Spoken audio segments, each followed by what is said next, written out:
My guest today is Bryan Mirabella, a restorative breathing coach helping people reconnect with their bodies, regulate their nervous systems, and heal from the inside out. In this conversation, we dive into how he went from personal trainer to breathwork pioneer, the health challenges that became unexpected turning points, and why slowing down your breath might be the most radical thing you can do for your well being.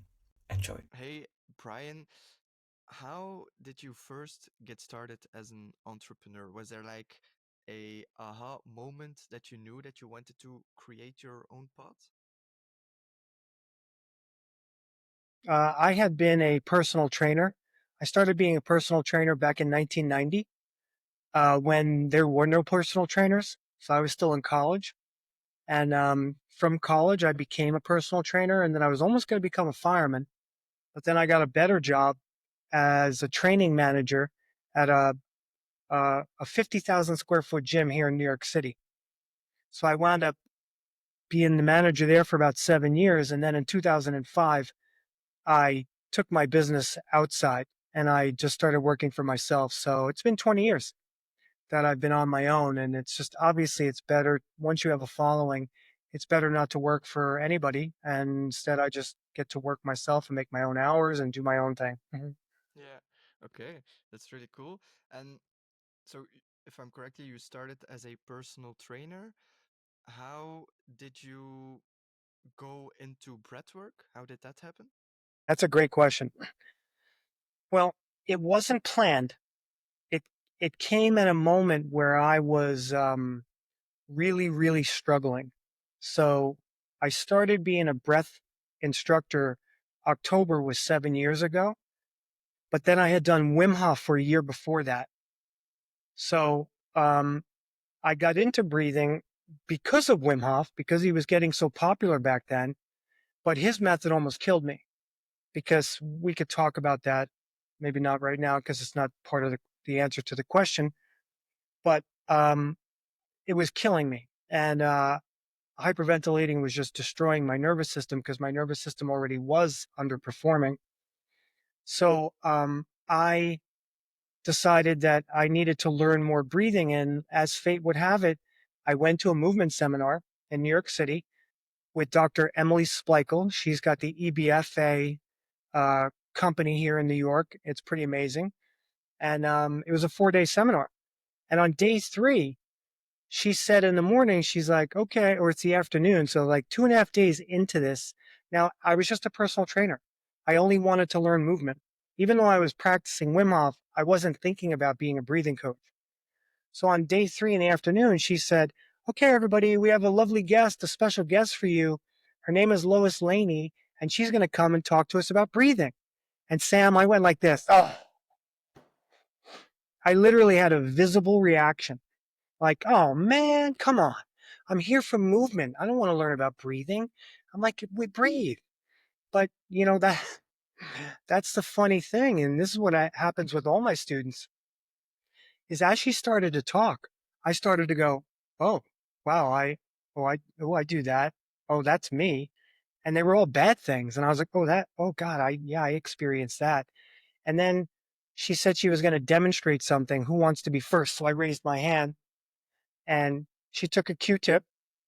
She put some Chinese white flower oil on it, which is an analgesic that they use in Chinese medicine. It's very popular.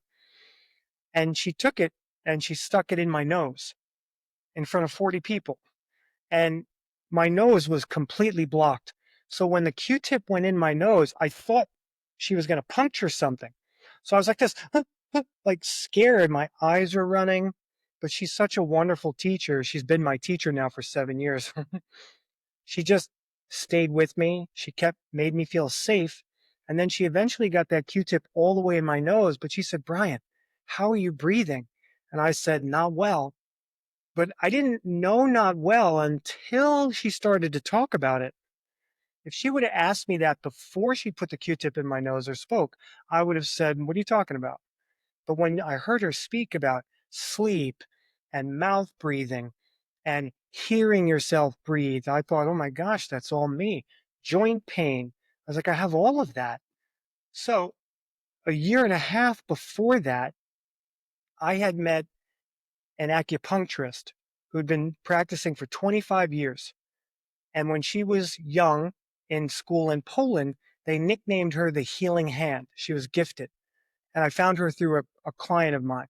So within 5 minutes, Sam, she put her fingers on my pulse. She said, stick out your tongue. She listened to my pulse. She looked at my tongue. No bedside manner. She said, Bryan, guys like you have a heart attack in your 60s and die. And I was like, what? I was like, look at me. I'm in amazing shape because I was ripped, and I was like, this is how I've always looked. How could you say that? But she's like, Bryan, what you look like doesn't matter. She's like, what I'm seeing is that your organs are not doing well at all. And your kidneys are in really bad shape. Now, even though that was not good bedside manner, I'm a wrestler. And wrestlers are used to being talked down to by their coaches. I don't do that anymore. I've grown from that because now I don't think it's right. But some kids enjoy that. And now I was one of those people because I had a very tough childhood. So you felt like, oh, tough love. They like me. It's tough love. So I listened to her and I was going, but I wasn't going as often because at that moment, 9 years ago, I couldn't really afford to go every week. And 2.5 years went by. And then I kept telling her, my hands get frigid in the winter. My hands, my feet, I can't even feel them. She said, well, you have Raynaud's disease. That's a blood disorder. And I didn't even know what it was. And I said, well, I can heal it, right? And she said, well, you're older now. So I was probably like 40. I'm going to say I was like 47. So she told me this at 45. So that was 10 years ago.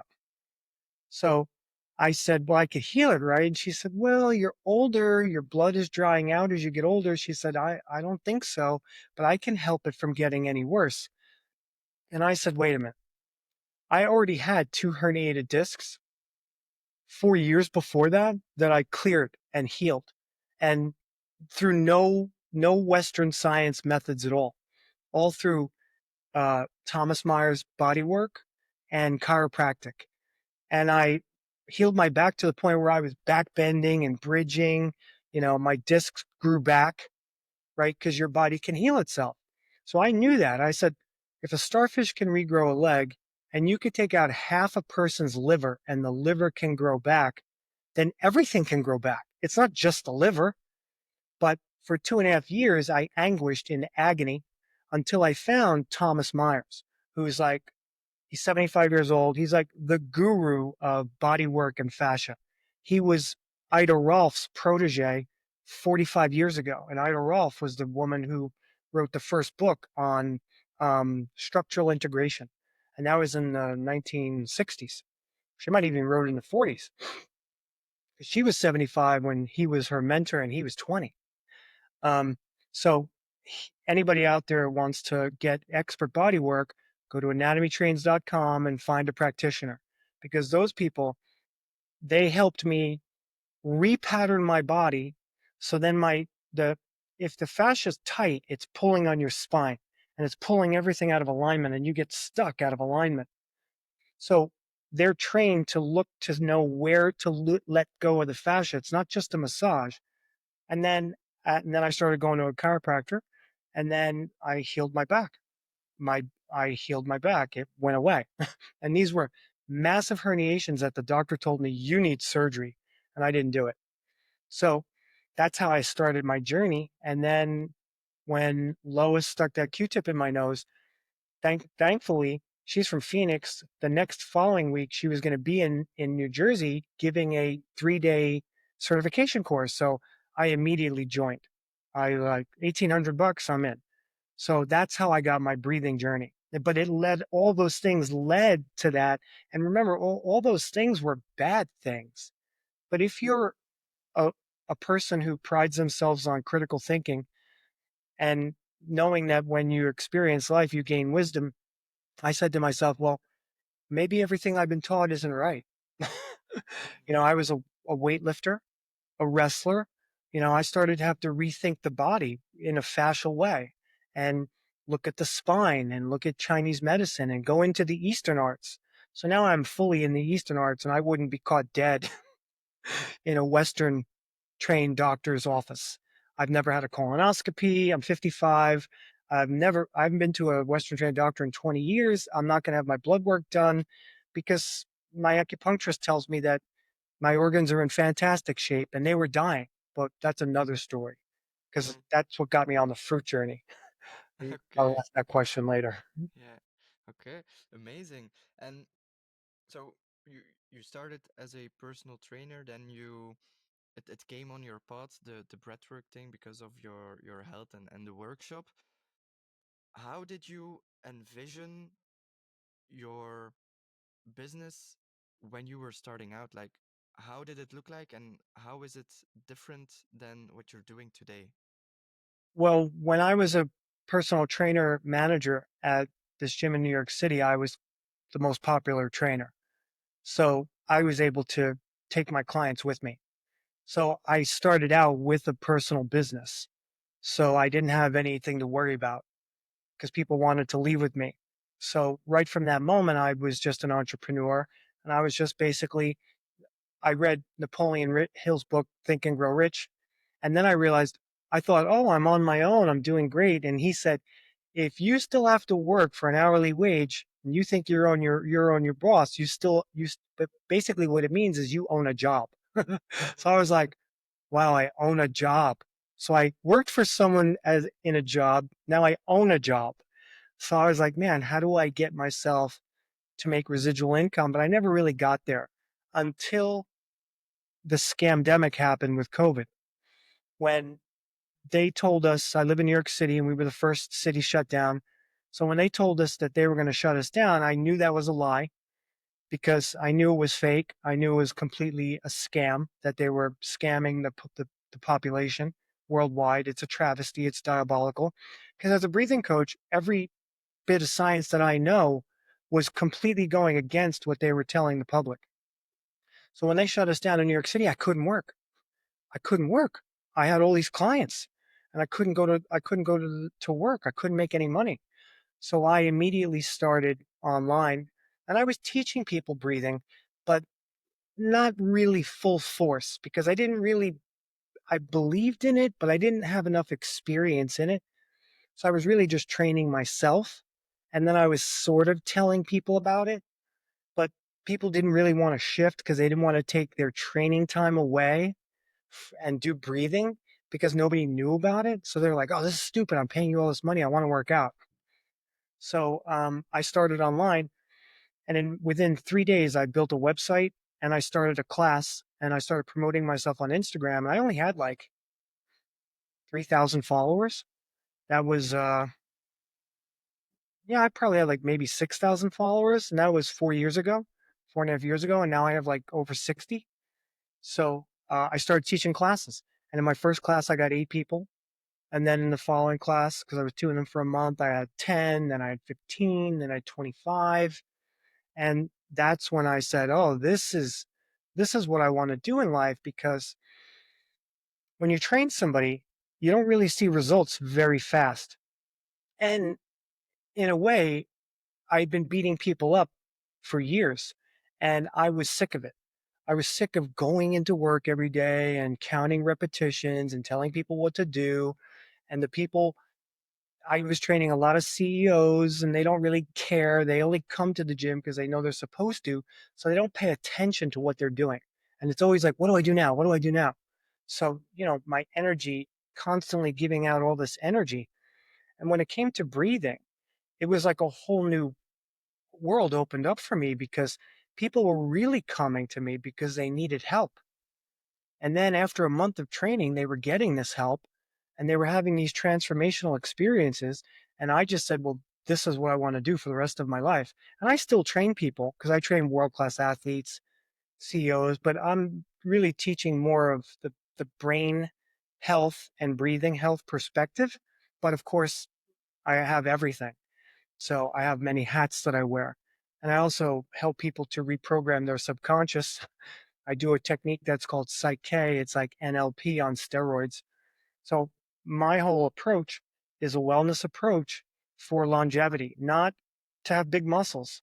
It's to actually calm down because most people are not calm. Like 99% of the people are not calm. They they know there's something wrong, but they don't know what. They've tried so many things and they get a little relief, but then the issues creep back in until you start to learn how to breathe well. Mm-hmm. Once you learn how to breathe well, those issues don't come back because once you learn how to breathe, you can't unlearn how to breathe. Then you have it with you for the rest of your life. So from that moment on, I just started focusing on learning everything I could about breathing, diving really deep into myself and healing my body, healing my organs. You know, I was dying. I literally was dying, but I could have died for another 20 years. Right. One of the sayings that I like to say is in America, people die too long and live too short. The live too short are because what is it, like almost 1 million people die of a heart disease every year, might even be more. And a quarter of those people don't know they have heart disease until they drop dead. And they didn't know it then either. Right. So I didn't want that to happen to me. And now I've reversed all those issues. Now my acupuncturist tells me what I've done with my body is nothing short of remarkable. He's never seen anything like it. He didn't know it was possible, and he's learning from me. And now he even eats a lot of fruit, which you can ask me that later. But so Mm-hmm. that's how I got started on my entrepreneurship. But I've, as a wrestler, I've always been very motivated, very dedicated. I don't sit on my butt. When the scamdemic happened, I'm sorry, I'm gonna keep saying that word because it is a That's scam, okay. and people need to know that. And I think people are awake now. Mm-hmm. But uh, I pushed myself. I didn't say, oh my God, what am I going to do? Let me take money from the government. Let me go get a loan. But the loan you have to pay back. I know people that are still paying back this loan. Again, it's a travesty. They put all the mom and pop businesses out of business, Mm-hmm. right? So I didn't want that. I wanted to be on my own. So Sam, I said, I'm going to do my own thing and I'm not going to take any money from the government. And I didn't take a penny until they gave everybody $1,200. I took that, but I didn't take any money from them for help. I did it on my own. I picked myself up and I said, I'm going to recreate myself. And I recreated myself not knowing whether or not anybody on Instagram would care about breathing. Mm-hmm. But Yeah. the first few people I got were people that already really kind of I interacted with and knew me. So that's how it happened. And then Yeah. it grew from there. Okay. Yeah, it's very brave of you to not rely on support that you could get that you eventually need to pay back because taking the other road is definitely the one with more friction and it's more difficult. Breathwork is very powerful, but I don't think that everybody automatically understands the value of that. How do you position yourself, your brand, and your message to convey or to show people the importance of it? Well, now Instagram is like your calling card. So you could put out videos all the time showing people exactly the kinds of things that you just asked about. So then, I've had a few videos go over 1 million. Not that I care about that, but means people are, looking at it. And then what I do is I try to put out information that never puts anybody else down. Like even though I mentioned Wim Hof now, I wouldn't talk about that on Instagram, although I did put out one video after somebody died from hyperventilation. But when I speak on Instagram, I don't ever compare myself to another method or say this method's wrong. I just talk about what I believe is my truth. And then as I project my film out into the world, the people that are in that field of vision are going to gravitate to you because the information resonates. Then there's going to be the people at the edge of the light who are going to fight, right? And that's okay. You just ignore them and you never let the bad voices enter your vibrational field because there are going to be people that don't understand. Because I bet you 10 years ago, I would have been one of those voices because I would have been like, breathing, what the hell is this guy talking about? So Mm-hmm. I don't feel bad that anybody would do that. I don't get mad at anybody. And I get some pretty mean messages. And I always write, love you. I respond to everybody because it's good for the algorithm. And I just write, love you. I don't respond in a way that I have to defend myself because I know that they don't know how good they don't feel. They don't know that they need it. They don't realize that the fact that they're so triggered means that their nervous system is out of balance. And the reason they got triggered was because they couldn't control their emotions. So these are the kinds of things that I like to help people understand and never put anybody down or yell at anybody. And so that's how I do. Now, everything I do is through Instagram, trying to show people what humans have the potential to do. So I put my athletes on there. I have a lot of testimonials from normal people on my Instagram channel. People can go and look at, and that's how you do it. You just never create friction, like you said. I'm never creating friction. I'm just putting something out there, and the people that want to create friction, I don't pay any attention to them. Yeah, yeah, okay, that's clear. You mentioned earlier that you started out when you had like 6K followers. You grew it over time to over 60,000 people. Do you have, I don't want to say best practices, but what did you notice that didn't work at all for you and what does? Here we go. That's a big question because it's going to lead us to this present day. So, um, I just kept putting out. I wasn't trying to create videos. I am not good with tech. If I didn't have to look at a computer or a phone for the rest of my life, I'd be very happy. Mm, So my following wasn't really going anywhere. And then I hired a business coach and he helped me make a funnel. And then I started promoting my first breathing course. And as I started promoting that, I guess the algorithm started pushing people to me. So I was starting to grow a little bit, but then I hired a different business coach that I had become friends with online. He had a nice podcast and I was paying him a lot of money, but he helped me do a lot. He helped me grow a lot and he did all my videos. So he would edit them, make them really cool. We'd come up with ideas and those videos started to get 20,000 views, 40,000 views, 100,000 views. And that's how the people started coming in. And then we ended after a year. And then I went right into a different business coach who had even better systems. And I grew my Instagram last year in 2024. I think I went from about 23,000 to 60 in a year. And it was because of his systems. But in those 2 years, I now have 8 programs that I offer on my platform, but none of the business coaches actually know how to make money. And it's not that I want to make money. I'm not trying to make money, but you are, right? You're trying to build a business because I don't want people to think that that's all I care about. And the reason I don't feel that way is because my platform is only $33 a month. I've made it very, very expensive for millions of people to join, but I don't know how to get those people to join. And now I don't have this business coach anymore because we weren't making enough income that was allowing me to continue to pay for him. So now it's been 3 months, I've been on my own and I just stopped posting. So, Sam, my business is I have a decent amount of residuals, people that come in, and I have the people that join my program. I have a private Telegram group. I have 4 different groups. So I coach everybody through a chat. And then I'm basically relying on my one on one times again. So when I mhm, train people one on one through Zoom or in person for breathing or brain, I'm working again for $1 a wage, an hourly wage. So mhm. I kind of went up and now I'm in a little bit of a valley and now I'm waiting for the universe to give me a sign or someone to come into my life that can help me get to another higher level. But I haven't found that yet. Yeah.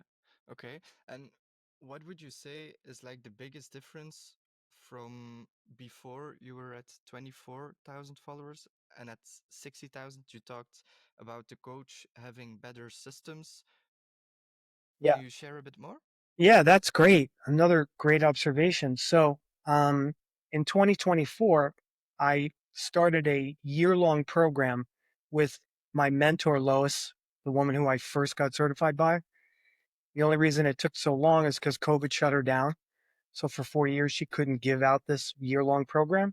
So during this program, we learned all these brain activation exercises, and there's 13 of them. So I paid $20,000 to join this program last year, including travel and everything. So I said, I have a good idea.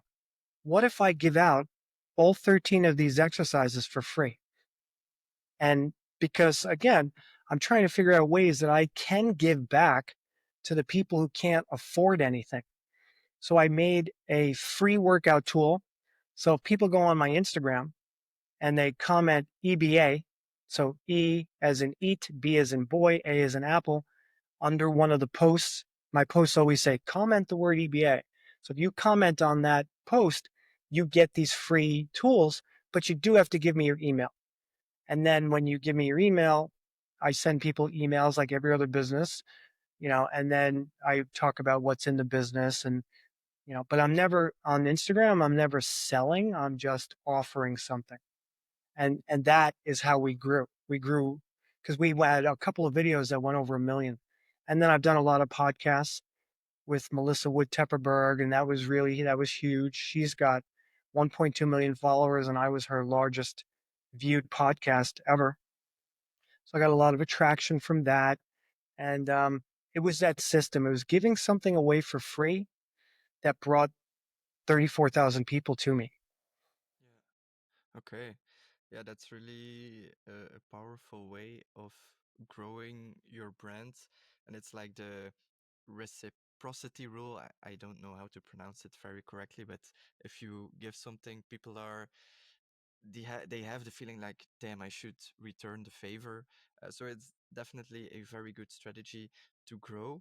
Um, let's dive a bit deeper into the breathwork itself and the fruit that you were talking about, because I think it's very interesting. If you talk about doing breathwork, in my mind, and I don't think that I'm correct, but it's focused on you should not breathe through the mouth, you should take deep breaths. Can you share more about what actual breathwork is and why we should all do it? So there's a difference between what I do and what breath work is. I'm not a breath worker. I believe that there's no work in breathing, right? The the body should be able to breathe like a baby. And you can't even tell when babies are breathing. Sometimes the parents get very, oh my God, my child's not breathing, but they're at peace and they're in harmony. So you can't tell when they're breathing. I'm what's called a restorative breathing instructor. So I assess people's breathing patterns and habits.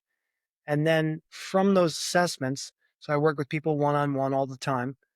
From those assessments, I then devise certain breathing exercises and I create a strategy that helps them alleviate these irregular patterns that show up in their nervous system. And then I move forward from there. So breath work is more of doing one or two different breathing exercises and sticking with it and doing it all the time. However, just because you feel good after doing a breathwork session, let's say hyperventilation. Some people can feel really good doing hyperventilation, but it doesn't mean it's good for you. And my analogy is a pretty nasty one. If you smoke crack right now, you will feel really good. Does it mean it's good for you? No. I'm sorry, but it's really like that because when people do hyperventilation, it becomes like crack. These people get very dedicated and devoted to their practitioner. They put Wim Hof on a pedestal. I don't want to be on a pedestal. I don't even want to be known. I want to be the guy in the background who's helping everybody, who everybody in the background knows this guy, but the world doesn't know him. Right? I don't need to have 5 million followers. That's not my goal. Um, and if that were to happen, then I know from my heart that I'm offering something that is never going to hurt you because I don't believe in hyperventilation or rebirthing, any of that stuff. because it's traumatizing the nervous system. If restorative breathing means you have to make sure that you're breathing perfectly at rest before you do breath work. So there's a fantastic book. It's called The Inner Bliss of Fire, and it's about Tumo breathing. And it was written by the Lama Yeshe, who brought Tumo to the mainstream.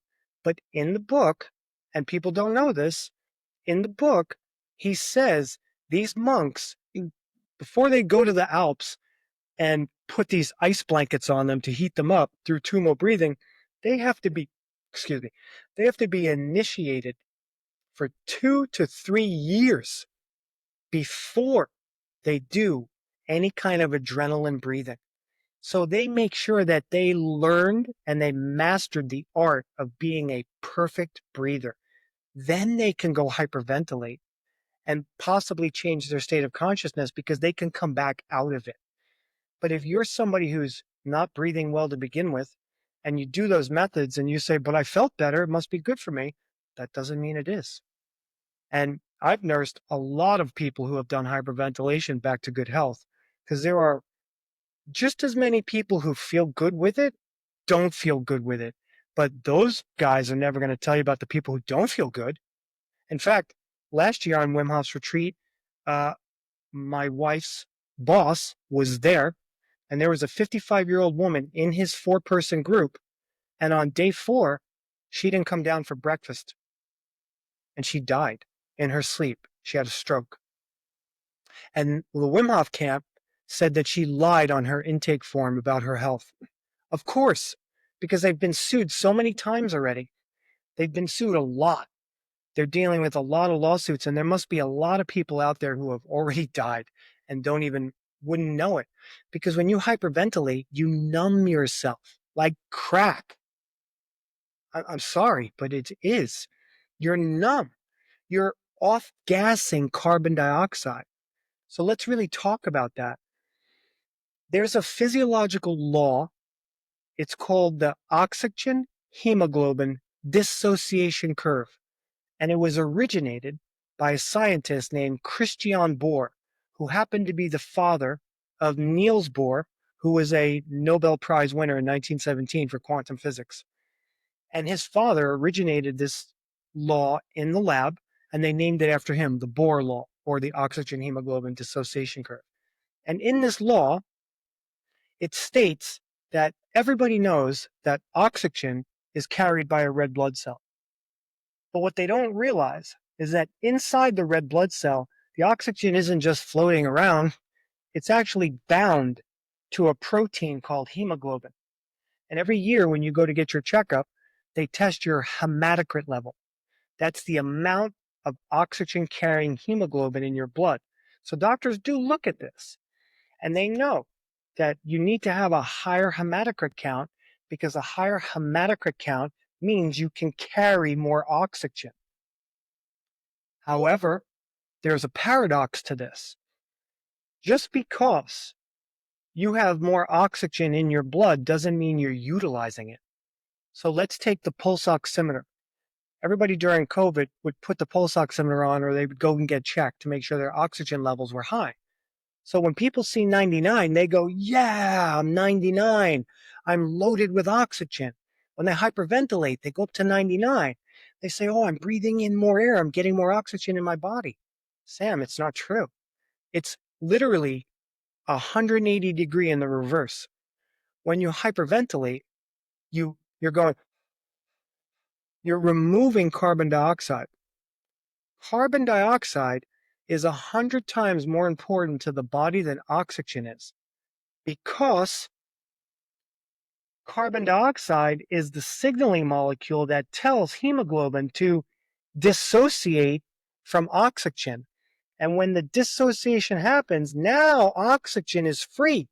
So it goes into the bloodstream. And then the brain is only going to send the oxygen to the parts of the body that it needs the most. So if I were 99, that means that 99% of all the oxygen in my body is bound, because I'm not tolerating carbon dioxide. And this is all concrete science. It can't be debated, right? And I'm not trying to be, dogmatic, but it is science and it is coming from a physiological law. So how do you get it to release? So carbon dioxide goes through the through the membrane of the cell. It goes right through, doesn't get blocked at all, and it signals hemoglobin to let go of oxygen. So we can do a test right now, you and me and the audience, and I can show you a very simple assessment that will see what your level of breathlessness is. So before I started learning breathing, I thought oxygen and breathing in was the most important part, but it's not. We breathe to exhale waste. Why? Because we have two lungs and they're massive and they're eliminative organs. We have two kidneys and they're pretty big too. And then we have our skin, which is the largest organ of our body, and it also eliminates. So all of the eliminative organs are massive and there's more than one.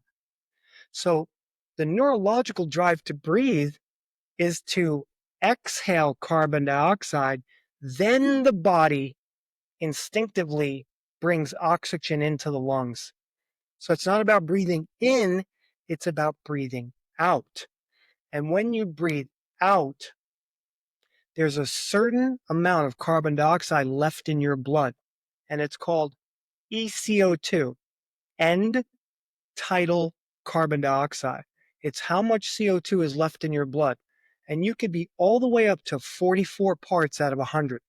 So that means almost half of your blood is still loaded with carbon dioxide, even when you breathe out, because when you breathe out is when the oxygen gets released and to the body. So everyone who says, take a deep breath to get oxygen in your body, it's not true. You breathe in and oxygen comes in your body, but it gets picked up by hemoglobin. So on the inhale, it's absorbed, but it's not free. It's not being utilized.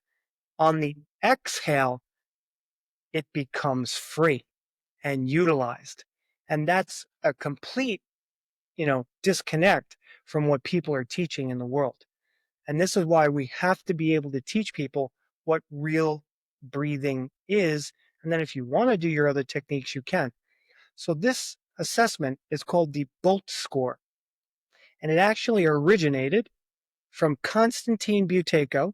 So Buteyko where are you from? I'm from Belgium, but I live in Spain now. Okay. So in the East, especially in Europe, everybody knows the Buteyko method. It's pretty popular. It started in the Ukraine because Konstantin Buteyko was a Ukrainian Russian scientist, and he was a god. He was doing all the work on breathing based off the Bohr law from 1904. But when the Iron Curtain fell, then the pharmaceutical companies went into Russia. He got blackballed, and then he died a broken old man, and he was a god. And then they pushed his information under the rug. Under the rug. But I'll tell you, when COVID happened, Russia, it didn't hit Russia at all because everybody in that country is taught the Buteyko method in school. We don't do that in America. We don't teach anything healthy. Nothing, zero. We try to take gym class away. We try to take art classes away. We don't do anything healthy. We just have people memorize things so they can become robots. So it's very important that people know how to breathe and why they're breathing. And it doesn't take long to learn. It takes about 2 to 4 months to actually learn it, but it could take much longer to command your breathing. So the BOLT score is an acronym. It's called the Body Oxygen Level Test. And it comes from the Buteyko method. In the Buteyko method, they call it the control pause, which is a great name because I'm going to show you. Don't do anything yet. The assessment goes like this. I breathe in normal. I breathe out normal. I breathe in normal. I breathe out normal. When I get to the end of a normal exhale, that means I don't push air out, right? I breathe out normal. We don't walk around all day going, We don't take full breaths and full exhales. There's, the lungs are never going all the way and all the way down. They're going like this, right? So when I breathe in, it goes to here. And when I breathe out, it goes to here. So that means if I pushed air out, I would be here. So we're going to stop our breath. We breathe in, normal. We breathe out, normal. And then at the end of the normal, we're going to plug our nose. And that's going to stop us from breathing in again.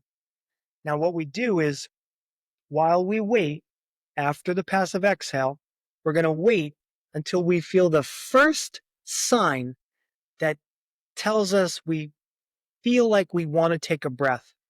And when we feel that feeling, that's the neurological drive that carbon dioxide has increased.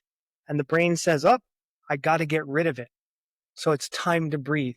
And that feeling might be a little tiny burning sensation. It's very nuanced. And most people have a hard time with it in the beginning because they've never been taught it.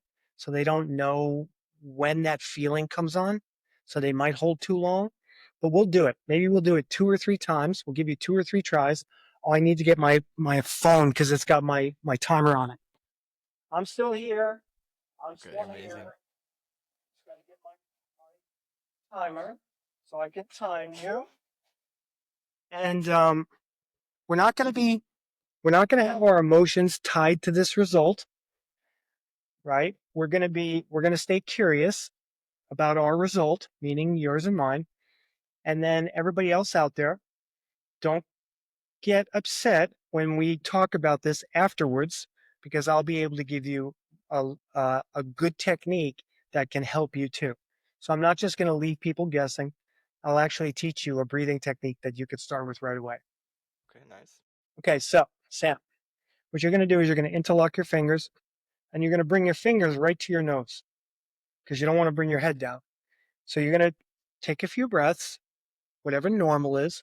When you get to the end of a gentle, normal exhale, you're going to plug your nose so you stop yourself from breathing. You're going to close your eyes because you're going to wait for the internal feeling. And if you feel, oh, I think I'm starting to hold my breath, you let go. And when you let go, your breathing has to return to normal.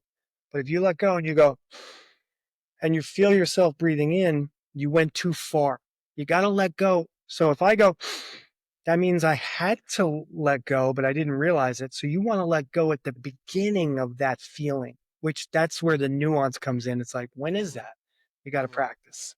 Okay. So take your time, close your eyes, get your fingers ready. And when you plug your nose, I'll start the clock.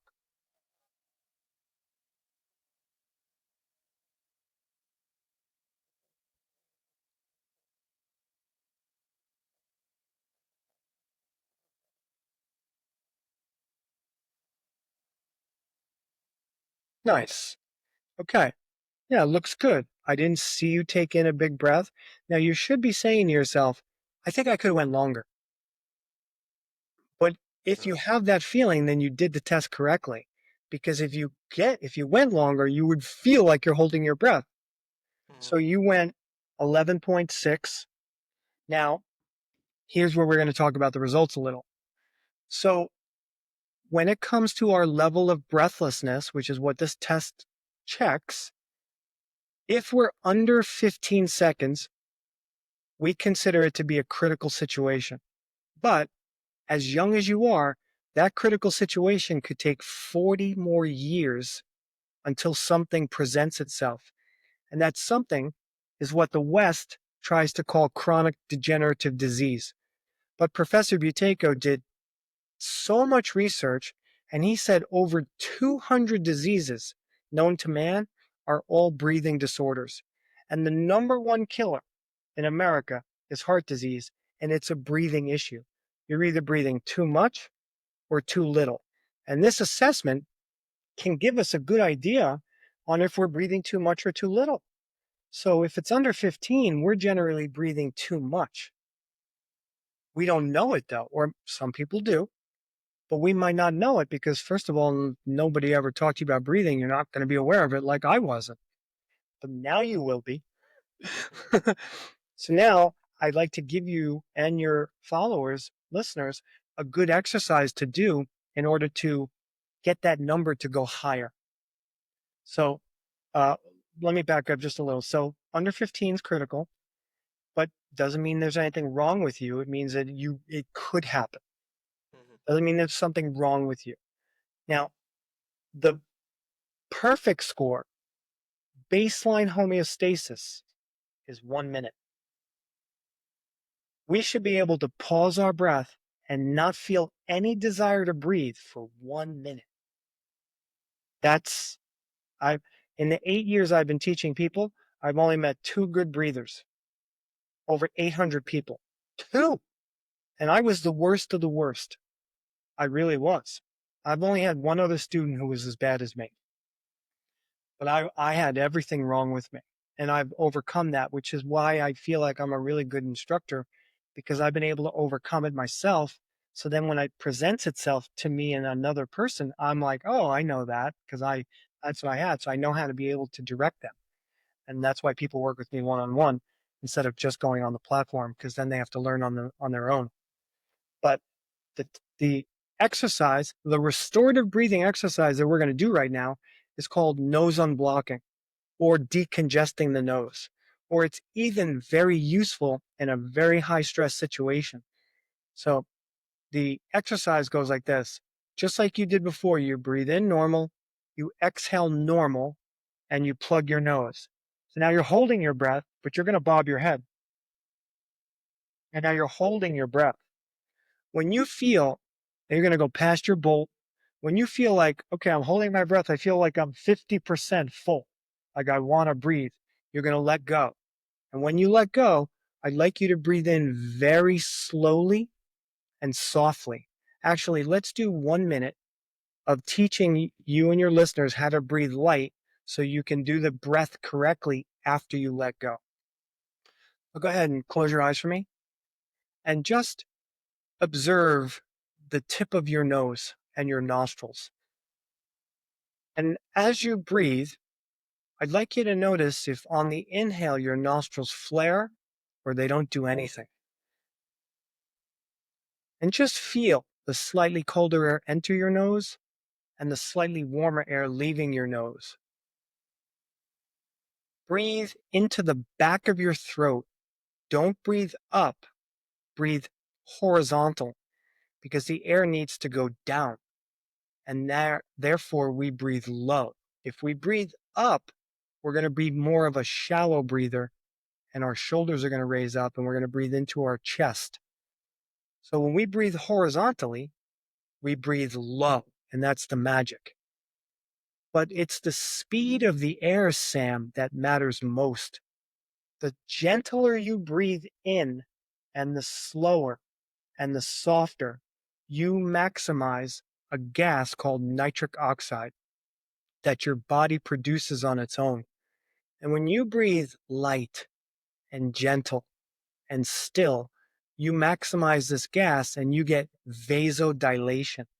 So your arteries and veins get bigger, which means you get more oxygen to your prefrontal cortex, which is your frontal lobe of your brain, which is your executive center. And this is how people get out of stress and anxiety. So as you breathe and you feel the air entering the back of your throat, you want to make sure that when you breathe in, you bring a feeling of total relaxation to the top of your breath. And as you exhale, you let the air leave your body effortlessly. So there's no squeezing of belly muscles. There's no trying to breathe into the belly. We're trying to breathe downward. And we breathe downward by breathing in very slow and very light and very gentle.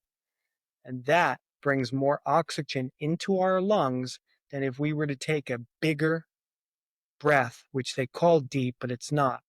That's a big breath. It's not deep. So do me a favor, Sam, open your eyes and just tell me how that felt for you before we do this second exercise. It's like breathing this slow, you have the urge of taking a bigger breath, if that makes sense. So that's great. I'm glad you're able to experience that because your bolt score is 11.5. you are breathing more than you should be all day long, and you don't even know it. So when I ask you to slow your breathing down, even though it's good for you, your body goes, wait, your brainstem goes, Sam doesn't breathe like this. He needs to feel like he's breathing in more air. He's feeling suffocated, but it's not actually being suffocated. It's like pedaling on a bike and needing to go like on a 10 speed where you can go backwards too to get some slack in the chain. So your brain has to learn how to breathe slow so it doesn't feel panicked or suffocated. So that exercise, I wouldn't force people to do it. I would let them, as soon as they feel like they're feeling any kind of not good, then the exercise is over. Some people can do it, but a lot of people can't. You ask them to breathe low like that, and they can't. So now watch, we're going to do a second exercise, and we're going to open up your sinuses. And then I'm going to ask you to breathe light again, and we're going to see the difference. So when you're ready, interlock your fingers, bring your fingers to your nose. You're going to take a slow, gentle breath in and an effortless breath out. You're going to plug and you're going to bob your head. And you're going to wait till you feel 50% full. And when you let go, practice breathing light, Sam. When you let go, you need to breathe in gentle. If you need to breathe in hard, then you went too long. So make sure it's only 50%. That way you can still control the speed of the air as it enters your body. And I will keep coaching you as we do this. So I'm going to be timing. We're going to do 6 repetitions, which is going to take us about 3 minutes. So everybody in Samland, you could do this with us too. So here we go. When you're ready and you plug, I'll start the clock and I'll guide you from there. Good. Now bob your head. So ladies and gentlemen, when he bobs his head, he's producing more carbon dioxide and nitric oxide is pooling in his nasal sinuses. And when he lets go, make sure your head is straight, you're going to breathe in very slowly. So when you let go, the nitric oxide was pooling. And when you breathe in, you bring all of that nitric oxide deep into your lungs, which is going to give you more oxygen and it's going to open your sinuses. Okay, get ready. 5, 4, 3, 2, 1, go. And bob. So now every set he does this, he should feel like he's breathing a little bit softer. Some people are very stuffed up. Good. Breathe in very slow, very gentle. If you're really stuffed up, one time doing this exercise isn't going to work. You need to be doing it every 30 minutes. So these 2 exercises are what I teach. And everybody needs to know this kind of things. 5, 4, 3, 2, 1. Number 3. We're doing 6. I hope everybody out there is already doing this and enjoying it.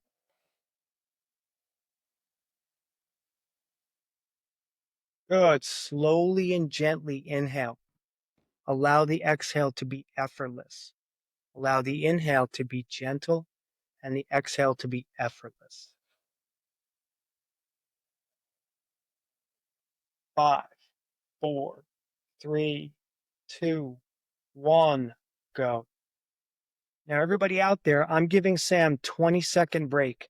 But if you need more rest, because if you do the second one and you feel suffocated, take more rest. Good, Sam. Inhale horizontally.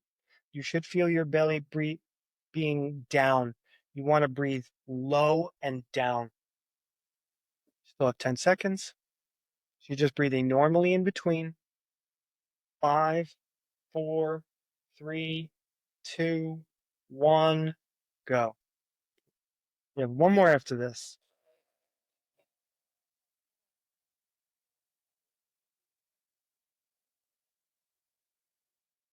Good. Inhale very gently. Bring a feeling of total relaxation to the top of your breath and allow the air to leave your body effortlessly.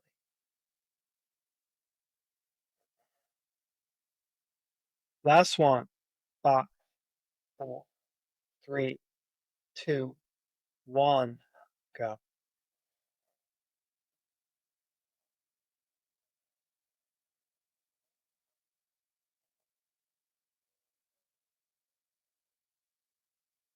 Good.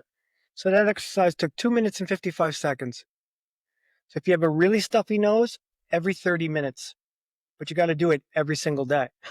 You have to practice every single day. Otherwise, you do it once a day, you're not really going to get relief.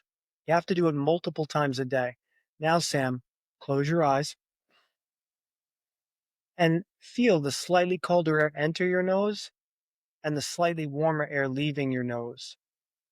At the top of your inhale, bring a feeling of total relaxation and allow an effortless breath to come out. Your breathing should be so light, so still, and so gentle that you barely notice your breathing. Breathe in so effortlessly that the fine nose hairs in your nose barely move. Your breathing should be so gentle that you feel hardly any turbulence inside of your nose. So as you inhale, you bring a feeling of total relaxation to the top of the inhale. And then you allow the air to leave your body effortlessly without controlling it, without trying to breathe.